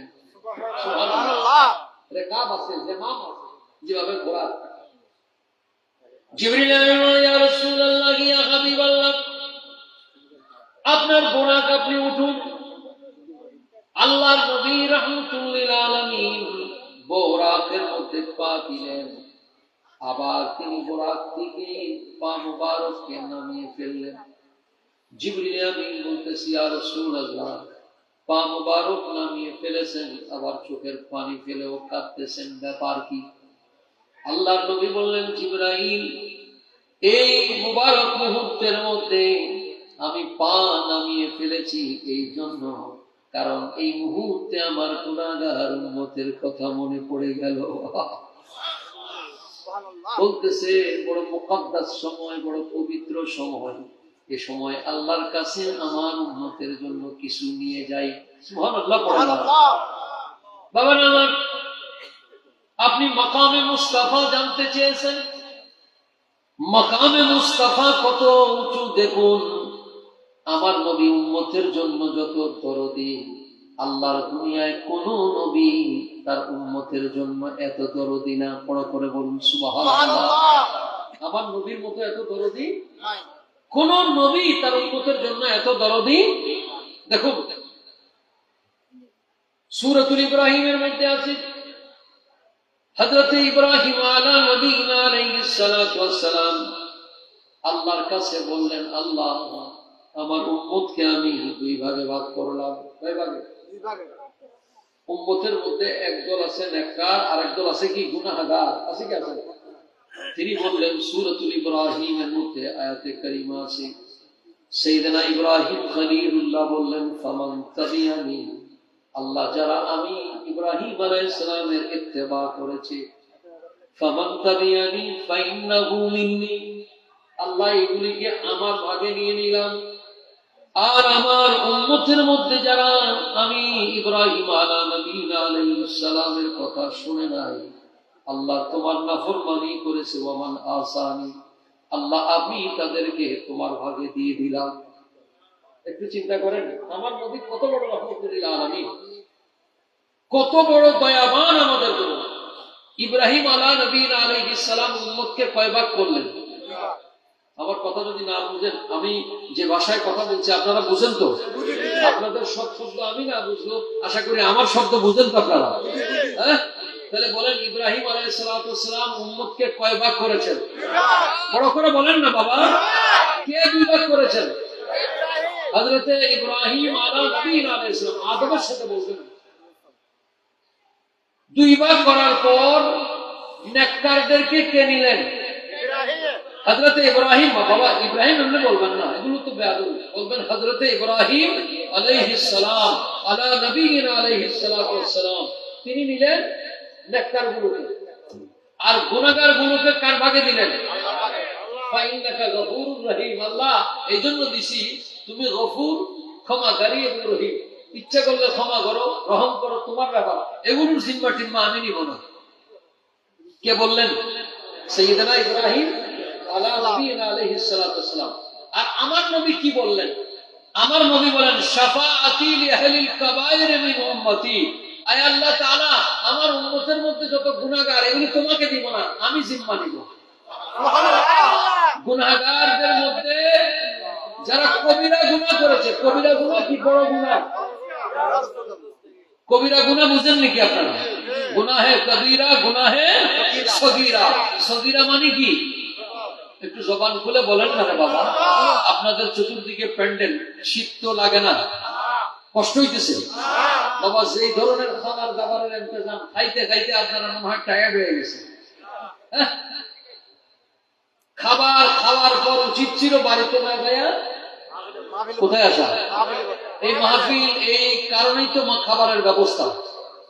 কি বলেন? আমার কথায় রাগ হলেন বাবা? বেজার হলেন বাবা? তাহলে আগামীতে যে মাহফিলের দিন হবে, ওই দিন আপনাদের উচিত হবে খাবার দাবার শেষ মাহফিলে এসে বসে যাবেন, কারণ এই মাহফিলের ওসিলায় খাবারের ইন্তজাম। কথা বলুন ঠিক কিনা? এটার কদর দানি করতে হবে না? এটার মূল্যায়ন করতে হবে না? আর যদি শুধু খেতে আসেন তাহলে তো কোনো বরকত পাবেন না। কথা বলেন ঠিক কিনা? বাবার আমার নবীর মতো এত দয়াল নবী, আমার নবীর মতো এমন দয়াল নবী উম্মতের জন্য দুনিয়ায় কোন নবীকে খুঁজে পাবেন না। আমার নবী যত উম্মতের জন্য মায়া। হযরত ইব্রাহিম আলা নবীনা আলাইহিস সালাতু ওয়াস সালাম উম্মতকে দুই ভাগ করেছেন। গুনাহগার গুলো কি? আল্লাহর জিম্মায় দিয়ে দিয়েছেন, নেককার গুলোকে তিনি নিয়ে নিয়েছেন। কিন্তু হযরত ইব্রাহিম আলাইহিস সালামের মতো আমার নবী করেন নাই। আমার নবী বলেন, বাবু নেককার গুলো তোমার ভাগে দিয়ে দিলাম, আর যত গুনাহগার আছে আমি নবীর জিম্মায় রেখে দিলাম। এটা আবু দাউদ শরীফের হাদিস। আপনারা যারা মদিনা শরীফের মধ্যে যাবেন, বাবুস সালাম দিয়ে যখন ঢুকবেন, বাবুস সালাম দিয়ে ঢুকলে রিয়াজুল জান্নার আগে দেখবেন বাম পাশে সৌদি গভর্নমেন্ট এই হাদিস খানাকে লিখে ঝুলিয়ে রেখে দিয়েছে সাইনবোর্ডের মধ্যে, শাফাআতি লিআহলিল কাবায়ের মিন উম্মতি। আমার উম্মতের মধ্যে যদি উম্মত হিসাবে থাকে, গুনাহ যদি কবিরা হয়ে থাকে, বড় হয়ে থাকে, শয়তানের ফেরেবের মধ্যে পড়ে যদি আমার উম্মত গুনাহগার হয়ে যায়, আর গুনার পরিমাণ যদি বড় গুনাহ হয়ে যায়, আমার নবী বলে যদি ঈমান থাকে, আমার গোলামের মধ্যে যদি উম্মত থাকো, আমি নবী ওয়াদা দিতেছি সুপারিশ করে জান্নাতে নিয়ে যাব। এমন দয়াল নবী দুনিয়াতে আর কোন উম্মত এরকম পেয়েছে? সেই নবীর মহব্বত আছে কি আছে না? ইয়া রাসূলুল্লাহ, ইয়া হাবিবাল্লাহ, ইয়া রাসূলুল্লাহ। বাবা জবান খুলে মহব্বতে পড়বেন। ইয়া রাসূলুল্লাহ বললে কি গুনাহ হবে? হ্যাঁ, গান গাইলে তো হুজুর ফতোয়া দেয় না, আমার নবীর শানে কাসিদা পড়লে ফতোয়া দেয়। আরে বাবা, প্যার নবীর মহব্বত কিয়ামতের ময়দানে আমল দিয়ে পার হওয়ার যে চিন্তা রাখবে, সে সবচেয়ে বেশি আগে থাকবে। আর যে আমার নবীর সুপারিশের আশায় বসে থাকবে, আল্লাহ পাক তাকে নবীর সুপারিশ দিয়ে জান্নাতে নিয়ে যাবে। আশিকানে মুস্তাফা মোহব্বতে জবান খুলে পড়ে নি, ইয়া রাসূলুল্লাহ, ইয়া হাবিবাল্লাহ, ইয়া ওয়াহিদি নবী গো, আপনার দিদার বহুতের কষ্ট থাকবে না আমার, ও গো দয়া করিয়া দিয়েন গো দিদার, ইয়া রাসূলুল্লাহ, ইয়া হাবিবাল্লাহ, ইয়া রাসূলুল্লাহ। মাটির নাকি রাশিয়া সবল করবে বসায়া, দিও গো নবীজি পর্দা উঠায়া। মাটির নাকি রাশিয়া সবল করবে বসায়া, দিও গো নবীজি পর্দা উঠায়া। ও গো করি বসালাম কদম চুমিয়া, ও গো করি বসালাম কদম চুমিয়া, ইয়া রাসূলুল্লাহ, ইয়া হাবিবাল্লাহ, ইয়া রাসূলুল্লাহ। আল্লাহ কবুল করুক, শুকর করেন আমিন। বাবার আমার আল্লাহর হাবিব রহমাতুল লিল আলামিন হুজুরের সামনে বড়া কালা ঘন নবী পাক তখন পা মুবারককে নামিয়ে ফেললেন। জিবরিল এবারে বললেন, ইয়া রাসূলুল্লাহ, ইয়া হাবিবাল্লাহ, আপনি কেন বোরাক থেকে পা নামিয়ে ফেললেন? বলে, জিবরাইল, আলিশান মাবুদের দরবারে যাচ্ছি, আমার উম্মতের কথা মনে পড়ে গেল। কিয়ামতের ময়দান যখন হবে, হাসরের ময়দান যখন হবে, তামার জমিন হয়ে যাবে, সূর্যটা একদিকে সামনে চলে আসবে, বড় কষ্টের জায়গা হবে। আল্লাহ যেভাবে গালিচা বিছায়া আমাকে নিয়ে যাচ্ছে, আমার উম্মতরে যদি কিয়ামতের ময়দানে এমনি ব্যবস্থা করে দিত, আমি নবী আজকে খুশি হয়ে যেতাম। আমার নবী উম্মতের জন্য কাঁদতেছেন। আল্লাহ পাক কোরআনে কারীমে তখন যে ওয়াদা হয়েছে সেটাকে এভাবে বলছেন। আল্লাহ পাক বলেন, ইয়াউমা নাহশুরুল মুত্তাকিনা ইলার রাহমানি ওয়াফদা। আল্লাহ বললেন, আমার বন্ধু আপনি কাঁদবেন না, আমি আপনার সাথে ওয়াদা দিতেছি, আপনার উম্মতের মধ্যে যারা তাকওয়ার অধিকারী হবে, যাদের ভিতরে মুত্তাকি পরহেজগারি থাকবে, আমি আল্লাহ ওয়াদা দিলাম আমি তাদেরকে ওয়াফদা দিয়া তাদেরকে উঠাবো। হযরত তাফসীরে রুহুল মানির মধ্যে আল্লামা মাহমুদ আল-লুসি বাগদাদি আলাইহির রহমান লেখেন, ওয়াফদার দুই মানা অর্থ লিখেছেন। একটা হলো আল্লাহ পাক নেক আমল যারা করেছে, তাকওয়ার জিন্দেগি যাপন করেছে, আল্লাহর এই বান্দার নেক আমল গুলোকে, আল্লাহ নেকি গুলোকে পরিবর্তন করে ওয়াফদা লাল গালিচার মতো তৈরি করে দিবেন, বাহন বানায়া দিবে। বড় করে বলুন সুবহানাল্লাহ। বর্ণনায় আসছে যারা হালাল অর্থ দিয়ে কোরবানি করবে, তাদের কোরবানির পশু তাদের জন্য সেই দিন ওয়াফদা হয়ে যাবে, বাহন হয়ে যাবে। বড় করে বলুন সুবহানাল্লাহ। কিন্তু শর্ত হলো তাকওয়া। শর্ত কি? তাকওয়া মানে কি? ভয়। ভয়। তাকওয়াল্লাহ মানে হলো আল্লাহর ভয়। বাবারা, আল্লাহর ভয় আসেনি? আছে। আমাদের মধ্যে আছে তো, আছে। কিন্তু কিছু কিছু মানুষের মধ্যে নাই। এখন তো ভয়, ভোটের ময়দান, কেউ কয় রোজা আর পূজা সমান। আল্লাহর ভয় আছে? আল্লাহর ভয় আছে? আচ্ছা, রোজা মুসলমানের পবিত্র ইবাদতের নাম, কথা বলেন ঠিক কিনা? কি আপনারা ভয় পাচ্ছেন নাকি? আমি তো আমার রুহ আমার বুক পকেটে রাখি। কেউ বলে পূজা আর রোজা, পূজা হলো বিধর্মীদের তাদের ধর্মীয় কার্যকলাপের নাম, যেটা আমাদের দৃষ্টিতে ইন্নামাল মুশরিকুনা নাজাসুন, সমস্ত মুশরিকরা কি? অপবিত্র। সমস্ত মুশরিকরা কি? এটা আমাদের ইসলামের নিয়ম, হুকুম। এটার সাথে রোজা মুসলমানের একটা পবিত্র ইবাদতের নাম, এটা কি এক হইতে পারে? আল্লাহর ভয় আসেনি? আল্লাহর ভয় আছে? এখন তো ভোট দিলি বলে জান্নাত। হ্যাঁ, আল্লাহর ভয় আছে কি? আপনারা ভয় পাচ্ছেন নাকি? আমরা বন্দুককে ভয় করি না, গুলিকে ভয় করি না, আল্লাহকে ভয় করি। কথা বলেন ঠিক কিনা? তওবা করো, খালেস তওবা করো, না হইলে কিয়ামতের ময়দানে জিহ্বা কেটে ফেলবে।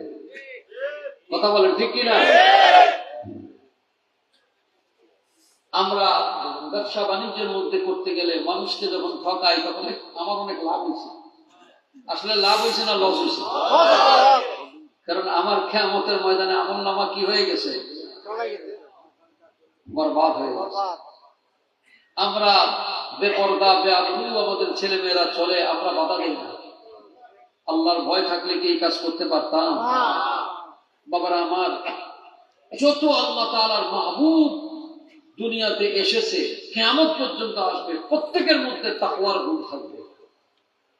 তাকওয়ার অনেক ব্যাখ্যা ইমাম গাযালি আলাইহির রহমান লিখেছেন, আমি সেটা বলতেছি না। যার ভিতরে তাকওয়া নাই, তার মধ্যে আল্লাহ তাআলার কোন নিয়ামত নাই। হালাল খাবার খাওয়া, কি খাবার খাওয়া? হালাল। এটাও তাকওয়া। আমরা তো এখন খাবার দেখলি খেয়ে ফেলি, কোনটা হালাল কোনটা হারাম আমরা খেয়াল করি। এটা তাকওয়ার খেলাফ। শুবহাত, সন্দেহজনক বিষয় থেকে আল্লাহর ওলিরা কি করতেন? বেঁচে থাকতেন। বাবা, তাকওয়া অর্জন যার মধ্যে হবে, তার অন্তরটা পুত পবিত্র হয়ে যাবে। সুবহানাল্লাহ। এই জন্য ইয়াউমা নাহশুরুল মুত্তাকিনা ইলার রহমানি ওয়াফদান, আল্লাহ যেন আমাদেরকে তাকওয়া অর্জন করার তৌফিক দান করে দেয়। বড় করে বলুন সুবহানাল্লাহ। আল্লাহর তাকওয়াদার বান্দা যদি হতে পারি, আমার নবীর তাকওয়াদার উম্মত যদি হতে পারি, আশা করা যায় কিয়ামতের ময়দানে আমাদের জন্য আল্লাহর বোরাকের ব্যবস্থা থাকবে। আল্লাহ কবুল করুক, সকলে পড়েন আমিন। বাবারা আমার, আমার নবী মেরাজুন নবীর মধ্যে যাওয়ার জন্য আমার নবী বাইতুল্লাহিল হারাম থেকে রওনা হলেন। মাকামে মুস্তাফা দেখুন, আমার নবী রাহমাতুল লিল আলামিন হুজুর করিম সাল্লাল্লাহু তাআলা আলাইহি ওয়াসাল্লাম এবার বোরাককে চড়ে এবার রওনা হয়ে গেলেন। জিবরিল আমিন পিছনে 70,000 বুরাকের মধ্যে ফেরেশতারা বসা, কোন রবায়তে 50,000, কোন রবায়তে 70,000। আমার উস্তাদে গ্রামী বলতেন, বেটা जब तारीफ मुस्तफा हो अक्सर का रवायत कबूल करो। সুবহানাল্লাহ রাসূলের পাকের প্রশংসা হবে, অধিকাংশ যেটা ওইটাই কবুল করবা। সুবহানাল্লাহ বড় করে বলুন না সুবহানাল্লাহ। সুবহানাল্লাহ আমি 50,000 বলবো না, আমি 70,000ই বলবো। আমার নবী রহমাতুল লিল আলামিন গৌরব হয়ে গেলেন। তাফসীর ইবনে কাসীরের প্রথম পৃষ্ঠার মধ্যে আরবিতে খুললে আপনারা দেখবেন, জিবরিল আমিন বললেন, ইনজাল ইয়া মুহাম্মদ সাল্লাল্লাহু আলাইহি ওয়াসাল্লাম, হুজুর আপনি নামেন, হুজুর আপনি নামেন। ফাসাল্লা রাকাতাইন, 2 রাকাত নামাজ আদায় করুন। এভাবে 3 জায়গায় নামাইলেন। কয় জায়গায়? জিবরিল আমিন বললেন, ইয়া রাসূলুল্লাহ ফাআইনা সাল্লাইতা, হুজুর আপনি কোথায় নামাজ পড়লেন? হুজুর বলে, জিবরাইল বলো তো কোথায়? একটা হইল আল্লাহ নবী হুজুর রহমাতুল লিল আলামিন মুসা আলাইহিস সালাতু ওয়াস সালামের যে পাহাড়, কোন পাহাড়? জবলে তুর, তুর পাহাড়। কি পাহাড়? তুর পাহাড়ের মধ্যে নামাজ পড়লেন। আর একটা বাইতুল লাহম, বেতুল হাম বলে ইংরেজিতে, হযরত ঈসা আলাইহিস সালাতু ওয়াস সালামের বিলাদাতের জায়গা। এখানে একটা পয়েন্ট আলোচনা করতে খেয়াল করবেন, আমি খুব সংক্ষেপে শেষ করবো, সময়ের দিকে খেয়াল করে। হযরতে জিবরিল আমিন এখানে নামাইলেন কোথায়? জবলে তুর, তুর পাহাড়ে, মিশরের মধ্যে, বর্ডার এলাকার মধ্যে। এই জবলে তুর, যেখানে মুসা আলাইহিস সালাতু ওয়াস সালাম আল্লাহর সাথে কালাম করার জন্য আল্লাহর হুকুমে এসেছিলেন। মুসা আলাইহিস সালাতু ওয়াস সালাম আল্লাহর সাথে কথা বলেন, রব্বি আরনি, আয় আল্লাহ তাআলা আমি আপনার সাথে কথা বলি। খেজুর গাছের মাথা দিয়ে আওয়াজ আসে। আল্লাহ যখন বলেন, ইন্নী আনাল্লাহু রাব্বুল আলামিন, আয় পয়গম্বর মুসা আলাইহিস সালাম আমি তোমার রব, প্রভু। সুবহানাল্লাহ। কে বলতেছে? আওয়াজ আসতেছে কোন জায়গা দিয়া? খেজুর গাছের মাথা দিয়া। লাউড স্পিকার এখানে, কিন্তু সাউন্ড বক্স আরেক জায়গায়। মুসা আলাইহিস সালাতু ওয়াস সালাম বলেন, আল্লাহ তোমার সাথে কথা বলতে এত মজা, তুমি আল্লাহ দেখতে জানি কত মজা। আল্লাহ আমি তোমাকে একটু দেখতে চাই, রব্বি আরনি আনজুর ইলাইক। সুবহানাল্লাহ। আল্লাহ আমি দেখব। মুসা আলাইহিস সালাম বলে, আল্লাহ আমি দেখব তুমি দেখতে কেমন। আনজুর ইলাইক। আল্লাহ বলেন, ক্বালা লাম তারানি, আয় মুসা কখনো তুমি আমি আল্লাহকে দেখতে পারবা না। মুসা আলাইহিস সালাম আল্লাহ কথা কইতে পারছে, দেখুন না কেন? মিন ওয়ারাইল হিজাব, পর্দার আড়াল থেকে কথা বলে এত মজা, দেখতে পারবেন না কেন? মুসা আলাইহিস সালাতু ওয়াস সালাম আরজি রাখলেন। আল্লাহ বলেন, যাও 30 দিন তুমি রোজা রেখে আসো। হযরতে মুসা আলাইহিস সালাতু ওয়াস সালাম 30 দিন রোজা রাখলেন। 30 দিনের শেষ দিন মুসা আলাইহিস সালাম তিনি খুব ভালো করে মিসওয়াক করলেন। ভাবলেন, আমার মুখ থেকে যদি দুর্গন্ধ বের হয় আমি মাবুদের সামনে কথা বলবো কেমনে? হযরতে মুসা আলাইহিস সালাতু ওয়াস সালাম তিনি ভালো করে মিসওয়াক করলেন। আল্লাহ বললেন, পয়গম্বর মুসা তুমি কেন মিসওয়াক করলা? বলে, রব্বুল আলামিন এই জন্য করেছি, একটু পরে আপনার সাথে দেখা করতে যাব, যদি মুখ থেকে দুর্গন্ধ বের হয় তাহলে এটা খারাপ আইন, এই জন্য আমি মিসওয়াক করেছি। আল্লাহ বললেন, তুমি কি জানো না তুমি রোজা রেখেছো, রোজাদার ব্যক্তির মুখের দুর্গন্ধকে আমি আল্লাহ পরিবর্তন করে রিহিল মিস্ক বানায়া দে। বড় করে বলুন সুবহানাল্লাহ। মুসা আলাইহিস সালামকে আল্লাহ বলেন, তাহলে আল্লাহ কি করবো? আরো 10 দিন যাও। সুবহানাল্লাহ। তফসীর করে দেখবেন। মুসা আলাইহিস সালাম 40 দিন পরে তুর পাহাড়ের মধ্যে আসলেন। মনে আছে তো? কথা মনে আছে তো? আর 10 মিনিট কথা বলবো। অল্প সময়ের মধ্যে। কারণ এই পাহাড়ের উপর আল্লাহ নামাইলেন, এই পাহাড়ের মধ্যে কি আছে? সূরাতুত তিনের মধ্যে আল্লাহ তাআলা কসম করেছেন, তিনটা কসমের একটা কসম, ওয়াত-তিনি ওয়াজ-যাইতুন ওয়া তুরি সিনিন ওয়া হাযাল বালাদিল আমিন। আছে কি আছে না? তুরি সিনিন আল্লাহ কসম করেছেন এই পাহাড়ের। নবী পাককে জিবরিল আমিন এই পাহাড়ের মধ্যে নামাইলেন। একটু খেয়াল করবেন, একটু খেয়াল করবেন, আল্লাহ পাক ওই পাহাড়ের মধ্যে নামাইলেন হযরতে মূসা আলা নবীনা আলাইহিস সালাতু ওয়াস সালাম। ওই পাহাড়ের মধ্যে যখন যাবেন 21 মাইল এলাকা আল্লাহ তাআলা ফেরেশতা দিয়ে বেষ্টন করে ফেললেন। ভিতরে যত রকমের কেরামান কাতিবিন থেকে শুরু করে পোকামাকড় যা আছে সব আল্লাহ সেখান থেকে বের করে দিলেন। মূসা আলাইহিস সালাতু ওয়াস সালাম পাহাড়ের নিচে আসছেন, এখন উপরে উঠবেন। পা মুবারকের মধ্যে জুতা। আল্লাহ বলেন ফাখলানা আলাইক, এ পয়গম্বর মূসা আলাইহিস সালাতু ওয়াস সালাম, আপনি জুতাটা খুলে ফেলুন। আল্লাহ কেন বলবো? ইন্নাকা বিল ওয়াদিল মুকাদ্দাসাতি তুওয়া, এটা হলো পবিত্র একটা পাহাড়। একটু খেয়াল করবেন, আল্লাহ কি বললেন? পাহাড়, পবিত্র পাহাড়। এর আগে আল্লাহ কি বললেন? জুতা খুলে ফেলুন। এখানে এই মশলাটা একটু খেয়াল করবেন।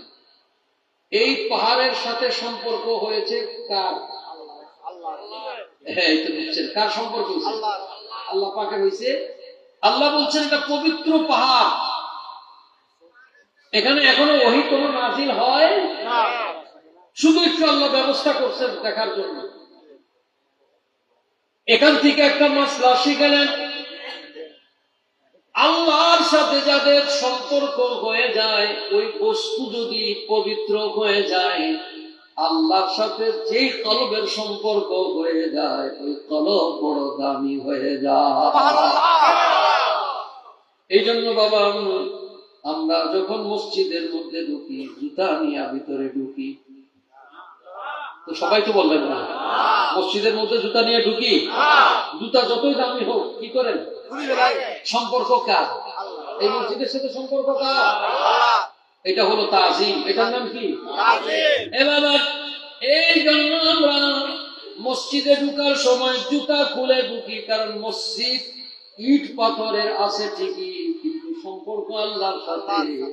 এমনি ভাবে যারা আল্লাহ ওলি, আমরা তাদেরকে সম্মান করি, কারণ তাদের সম্পর্ক আল্লাহর সাথে। এই জন্য আমরা আল্লাহ মাহবুব ওলিদেরকে কি করি?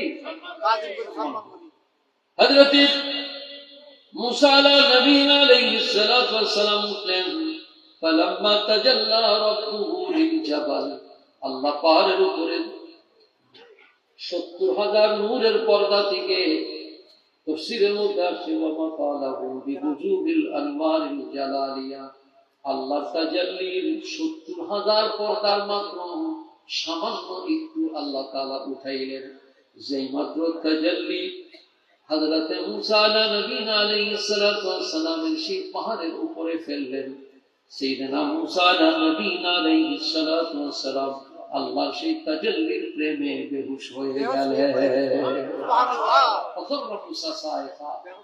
এখন হাজরিন, ওই জায়গার মধ্যে আল্লাহ তাআলা কি জিবরিলকে দিয়ে কি বললেন? ফাসাল্লা রাকাতাইন, আপনি এখানে 2 রাকাত নামাজ পড়েন। এখানে তো মূসা আলাইহিস সালামের সাথে সম্পর্ক, এগুলোর সাথে সম্পর্ক কার? আল্লাহ। মূসা আলাইহিস সালামের সম্পর্ক কার? তো সেই অনেক আগের ঘটনা। আল্লাহ এখানে কেন নামাইলেন? এখান থেকে 2 রাকাত নামাজ পড়াইলেন। এটার দ্বারা বোঝা গেল বরকতময় জায়গায় গিয়ে নামাজ পড়া সুন্নতে রাসূল। পড়ে করে বলুন সুবহানাল্লাহ। এজন্য ওলি আল্লাহর দরবারে সূরা কাহফের শেষে দিয়ে আছে, যেখানে ওলি আমি শেষ করে দিচ্ছি, সূরা কাহফের শেষে দিয়ে আছে, আল্লাহর ওলিদের মাজারে মুকদ্দাসের পাশে মসজিদ হয়, ওই জায়গায় নামাজের মধ্যে বরকত হয়। সুবহানাল্লাহ। পড়ে করে বলুন না সুবহানাল্লাহ। এজন্য আমাদেরকে একটু আহলে সুন্নাত ওয়াল জামাত কি জিনিস বুঝতে হবে কি হবে না? দ্বিতীয়ত হচ্ছে হযরতে মূসা আলাইহিস সালামের এই জায়গায় নামাইলেন, দ্বিতীয় জায়গায় নামাইলেন। সেটা কোথায়? হযরতে ঈসা আলা নবীনা আলাইহিস সালাতু ওয়াস সালাম যেখানে পয়দায়েশ হয়েছে, ওই জায়গার মধ্যে আল্লাহ তাআলা তার মাহবুবকে বোরাক থেকে নামালেন। নামানোর পর আল্লাহর হাবিব সেখানে 2 রাকাত নামাজ আদায় করবেন। আরে বেতলহাম, এটা তো ঈসা আলাইহিস সালামের পয়দায়েশের জায়গা, এখানে কেন নামাজ পড়বেন? এটা হলো সেই, আপনাকে একটু আগে যেই কথা বলছি, আল্লাহর মাহবুবরা যেখানে পয়দা হন তাদের সাথে সম্পর্ক যা হয় সেই জায়গাটা বরকতময় হয়ে যায়। এই জন্য আমরা ওলি আল্লাহর দরবারে গেলে পাশে মসজিদে 2 রাকাত নামাজ পড়ি, আছে কি আছে না? আমরা সেখানে নামাজ পড়ে আল্লাহর কাছে ওলি আল্লাহর উসিলা দিয়ে দোয়া করি, কারণ সেখানে দ্রুত দোয়া কবুল হয়ে যায়। ইমাম শাফি আলাইহির রহমান লিখছেন যে দ্রুত দোয়া কবুলের জায়গা হলো ইমাম আযম আবু হানিফার রওজায়ে মুকাদ্দাসা। আল্লাহ কবুল করুন, সকলে পড়েন আমিন। হাজিরিন, আমি আর লম্বা সময় নিতে পারছি না, সময়ের ইখতিতাম করতে হচ্ছে আমাকে। আল্লাহর হাবিব সাল্লাল্লাহু আলাইহি ওয়াসাল্লাম আরেকটা গেলেন মদিনা থেকে মুনাওয়ারা শরীফ, এটা খেজুরের বাগান ছিল। এখান থেকে আল্লাহ পাক সুম্মা উরিজা বিহি ইলাস সামাইদ দুনিয়া, এই দুনিয়ার আসমানের জায়গাগুলো সব শেষ করে উপরের দিকে যাওয়া শুরু করলেন। সমস্ত নবীগণ প্রথম, দ্বিতীয়, তৃতীয়, চতুর্থ, পঞ্চম, ষষ্ঠ, সপ্তম আসমান ইব্রাহিম আলাইহিস নবীন আলাইহিস পর্যন্ত রয়ে গেল। এরপরে আমার নবী তার উপরে চলে গেলেন। সুবহানাল্লাহ। মাকামে মুস্তাফা কাকে বলে? এটার নাম মাকামে মুস্তাফা। সমস্ত নবী রয়ে গেছেন কোথায়? আসমানোं की पर सब नबी रह गए, अर्श आज़म तक पहुंचा अल्लाह का कलाम। আসমানোं ही पर सब नबी रह गए, सब नबी আসমানের মধ্যে রয়ে গেছে, अर्श आज़म तक पहुंचा हमारा नबी। मोहब्बते बोलते पारবেন না আপনারা? सबसे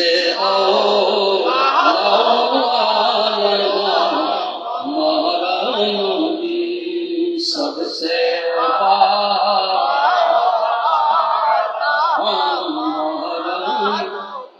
आसमानों ही पर सब नबी रह गए,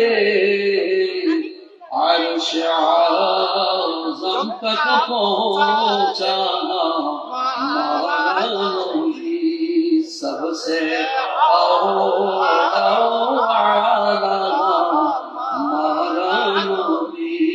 सबसे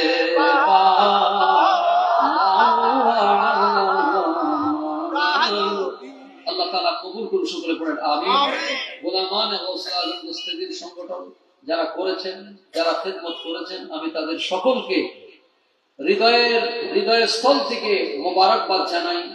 এরা যে কিতাব দিচ্ছেন, কোরআন শরীফ পড়া দিচ্ছেন, তারপরে খাবারের ইন্তজাম করছেন, কিন্তু আমি একটা আর্জি রাখছি,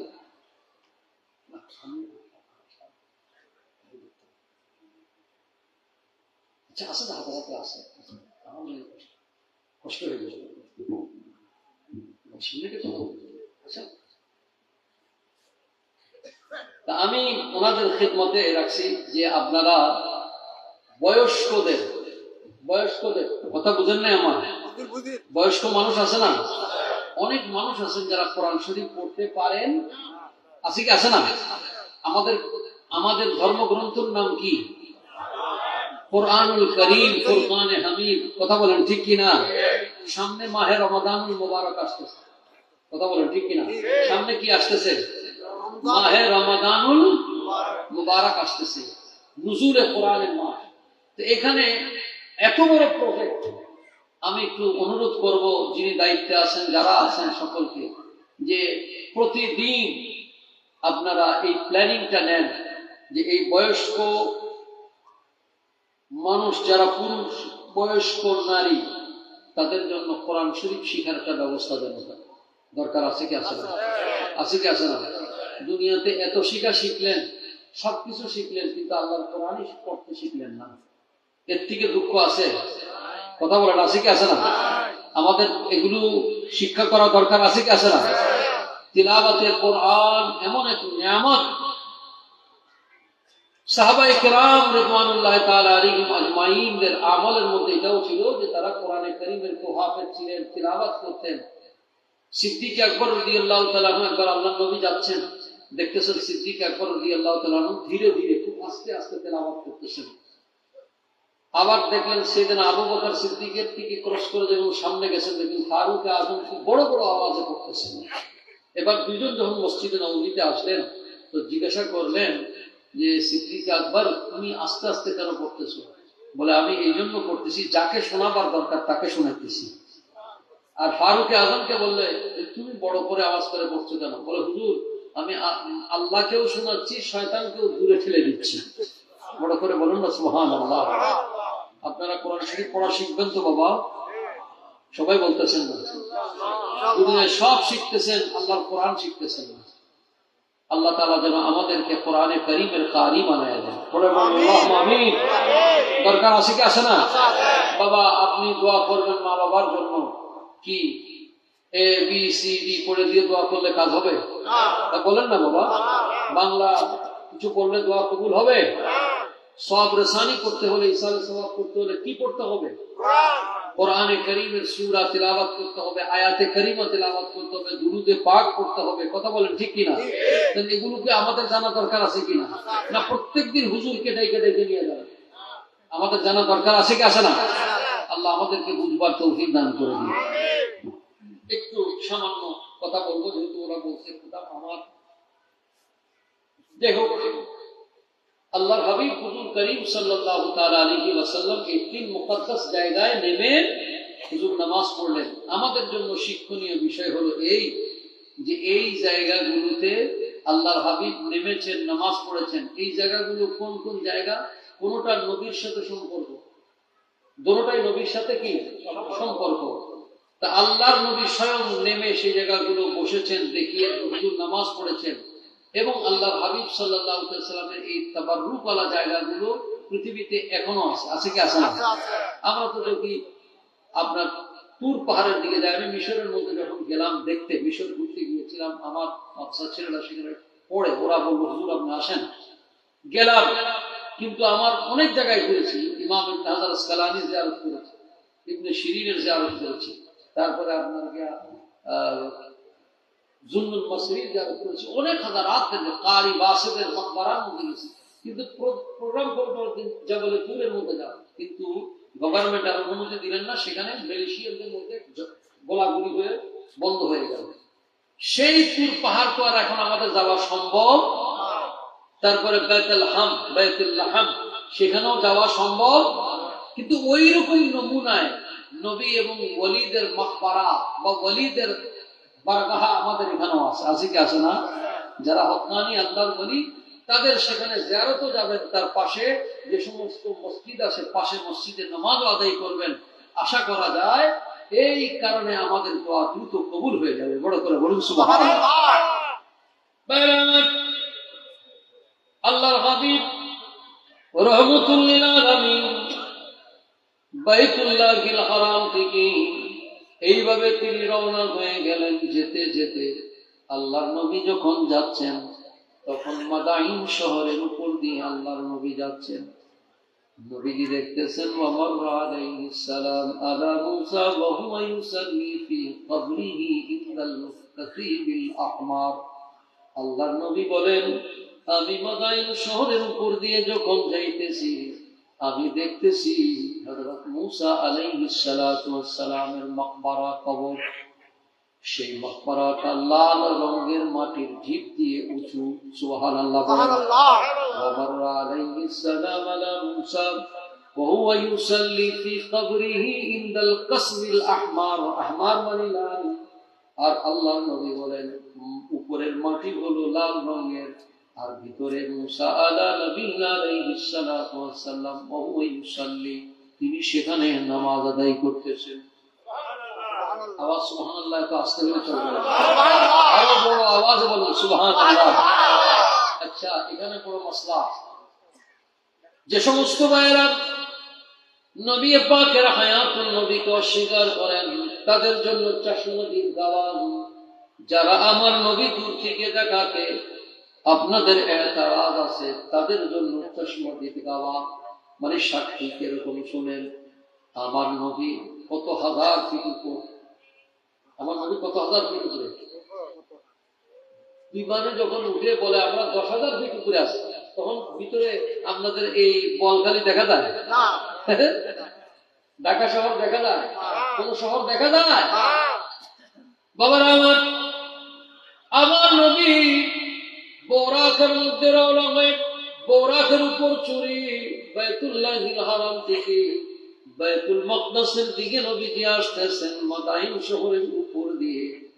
আমার নবী এত উপর থেকে কোনটা চিহ্নিত করলেন? কোনটা মুসা আলাইহিস সালামের কবরে মুবারক। সুবহানাল্লাহ। এই চক্ষু মুবারক, এই চক্ষু মুবারক কিভাবে দেখলো? এই চক্ষু মুবারক কিভাবে চিহ্নিত করলো? একটু বলেন, বোয়ালখালীর মধ্যে কবরস্থান আছে কি নাই? আছে কি আছে না? কবরস্থানের উপর দিয়ে কি খোলা থাকে না বন্ধ থাকে? মাটি দিয়ে সম্পূর্ণরূপে উপর দিয়ে বন্ধ করা থাকে। ভিতরে কিরকম কি হয় কেউ বলতে পারে না। পারে? কাশফুল কবুর করে যাদের কাশফুল কবুর হাসিল আছে, ওটা আরেক মাসলা।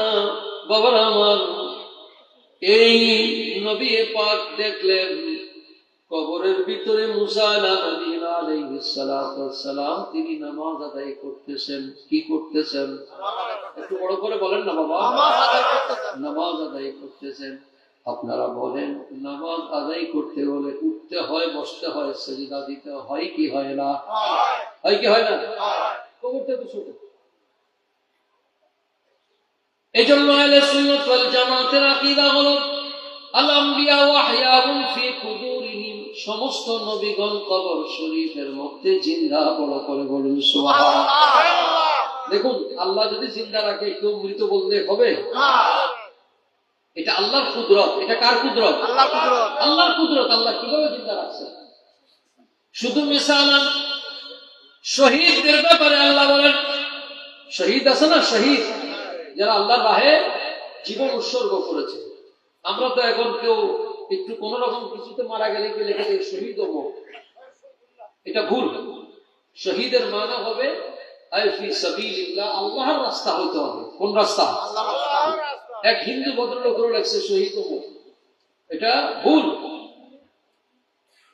ওয়ালা তাকুলু লিমান ইউকালু ফি সাবিলিল্লাহি আমওয়াত বাল আহইয়াউন, আল্লাহ বলেন যারা আমি আল্লাহর রাস্তায় যারা শাহাদাত বরণ করেছে, আল্লাহ বলেন তোমরা মৃত বলো না, কারণ তারা জীবিত। বড় করে বলুন সুবহানাল্লাহ। অন্য আয়াতে আল্লাহ বলেন ওয়ালা তাহসাবান্নাল্লাযীনা কুতিলু ফি সাবিলিল্লাহি, খবরদার এই চিন্তাও করবা না যারা আমি আল্লাহর রাহে শহীদ হয়ে গেছে, আল্লাহ বলতেছেন আমি আল্লাহ তাদেরকে জীবিত বলেছি। শুধু জীবিত বলতেছি না, আমি আল্লাহ স্বয়ং তাদেরকে রিজিকের ব্যবস্থা করে দিয়েছি। তাহলে আল্লাহ শহীদদেরকে বলতেছেন জীবিত। শহীদদের মাকাম থেকে নবীদের মাকাম কোটি কোটি গুণ বেশি উঠেছে। তাইলে বাবা, কোরআনের কারীমের মধ্যে শহীদদেরকে জীবিত বলতেছে। হাদিস শরীফের মধ্যে আমার নবী বলেন প্রত্যেক নবীগণ জীবিত।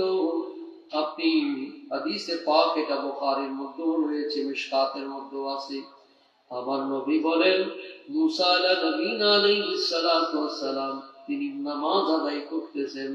নামাজ আদায় করতে হলে উঠতে হয়, বসতে হয়, সিজদা দিতে হয়। কথা বলুন ঠিক কিনা? তাইলে কি বুঝতেছেন? অর্থাৎ মুসা আলাইহিস সালাম কবরের মধ্যে জীবিত। মুসা আলাইহিস সালাম কবরের মধ্যে কি জীবিত?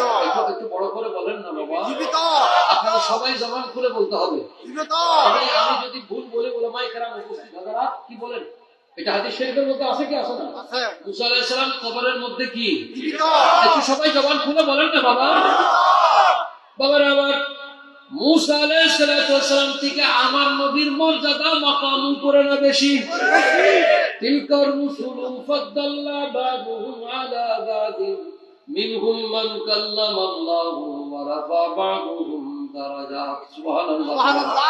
আল্লাহ বলেন তিলকার রুসুলু ফাদ্দালনা বা'দুহুম আলা বা'দিন, আমি একজন নবীর উপর আরেকজন নবীকে ফজিলত দান করেছি। মিনহুম মান কাল্লামাল্লাহ, আমি কারোর সাথে কথা বলেছি। ওয়া রাফা বা'দুহুম দারাজাত, আমি তার থেকেও বড় মর্যাদা কাউকে দিয়েছি। মুসা আলাইহিস সালাম আপনার আমার নবী সম্পর্কে বাবারা আমার, মুসা আলাইহিস সালাম থেকে কোটি কোটি কোটি কোটি কোটি গুণ বেশি মর্যাদা আমার নবী। একতলাফ আছে, সন্দেহ আছে? আমার নবীর মর্যাদা চিন্তা করা যাবে না। মুসা আলাইহিস সালাম যদি কবরের মধ্যে জীবিত হয়, বতরিকায়ে আওলা, তার থেকে উত্তম পদ্ধতিতে আমার নবীর রওজায়ে আতহারের মধ্যে জিন্দা। বড় করে বলেন না সুবহানাল্লাহ। ইমাম জালালউদ্দিন আসসিয়ুতি আম্বাউল আসকিয়া বিহায়াতিল আদলিয়া তিনি কিতাব লিখেছেন। আরো দলিল আদিল্লাহ আছে। আলা হযরত দুই কালামের মধ্যে শেষ করে দিয়েছেন, তু জিন্দা है वल्लाह, तू जिंदा है वल्लाह, तू जिंदा है वल्लाह। তিনবার কসম করেছেন, আল্লাহর কসম নবী আপনি জিন্দা। তাহলে দেখি না কেন, मेरी चश्मे आलम से चुप जाने वाले। সুবহানাল্লাহ। আমার চোখে পর্দা পড়ার কারণে আমি দেখতেছি না, নবী আপনি জিন্দা। বড় করে বলুন না সুবহানাল্লাহ।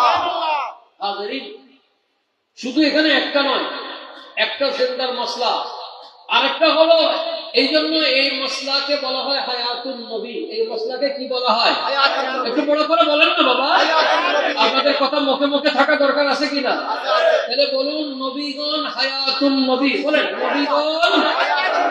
এই ব্যাপারে কোনো ইখতিলাফ? চার মাযহাবের ইমামগণ থেকে শুরু করে तमाम উলামায়ে কেরাম, সালাফিরা সবাই একমত। দেওবন্দীরাও এই ব্যাপারে একমত যে আল্লাহর হাবিব থেকে শুরু করে तमाम আম্বিয়া আলাইহিস সালাম কবর শরীফের মধ্যে কি বাবারা আমার, মুসা আলাইহিস সালামকে আপনারা জিন্দা দেখেছেন, কিন্তু এইদিকে যিনি তাকে জিন্দা দেখেছেন আমার নবী চক্ষু মুবারকের উপর কুরবান। দেখছে কে? আমার নবী। কে দেখেছেন? একটু বলেন আর নবী না, বলবেন আমার নবী। এটা কার চশমা? আমার। মোবাইল কার? আমার। আমার বললাম এটা কি মহব্বত আছে কি আছে না? দাবি আছে কি না? দাবি শক্ত তো বলবেন আপনি, আরেকজনের বলবেন আমার